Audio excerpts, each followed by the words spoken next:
ઘણી સદીઓથી અનેક ઋષિઓ દ્વારા રચિત સ્તોત્રોનું સંકલન છે. આ સ્તોત્રો મૌખિક રીતે પેઢી દર પેઢી હસ્તાંતરિત કરવામાં આવ્યા હતા. સ્તોત્રોના રચયિતાને ઘણીવાર દ્રષ્ટા અથવા ઋષિઓ તરીકે ઓળખવામાં આવે છે. આ ઋષિઓમાં વિશ્વામિત્ર, વશિષ્ઠ, અત્રિ, અગસ્ત્ય, ગ્રીષ્ટમાદાનો સમાવેશ થાય છે.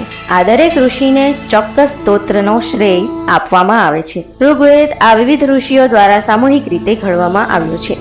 હજારો વર્ષો પહેલા રચાયેલા હોવા છતાં ઋગ્વેદનો પ્રભાવ હજી પણ આધુનિક હિન્દુ પ્રથાઓ, ધાર્મિક વિધિઓ અને તત્વજ્ઞાનમાં અનુભવાય છે. ઋગ્વેદે માત્ર આધ્યાત્મિક પ્રથાઓ જ નહીં, પરંતુ આધુનિક તત્વજ્ઞાન અને વિજ્ઞાનને પણ પ્રેરણા આપી છે.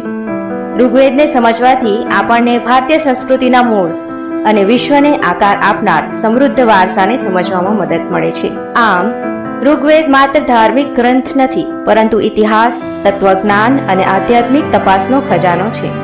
તો દોસ્તો, આ વિડીયો તમને કેવો લાગ્યો પ્લીઝ કમેન્ટ કરી જણાવશો. અને જો ચેનલને હજી સુધી સબસ્ક્રાઇબ ના કરી હોય તો ફટાફટ સબસ્ક્રાઇબ કરશો, લાઈક કરો અને વધુમાં વધુ શેર કરો. તો મળીએ નેક્સ્ટ વિડીયોમાં. ધન્યવાદ.